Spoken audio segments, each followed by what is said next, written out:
అనుక్షణం వరునితో ప్రయాణం దేవుని నిర్ణయమే ఈ పరిణయం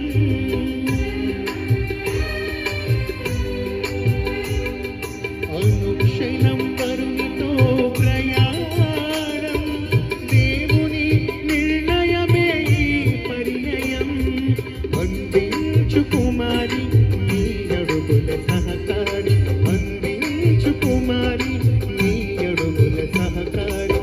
కృపలో నీ బ్రతుకు శ్రీరాని శుభమై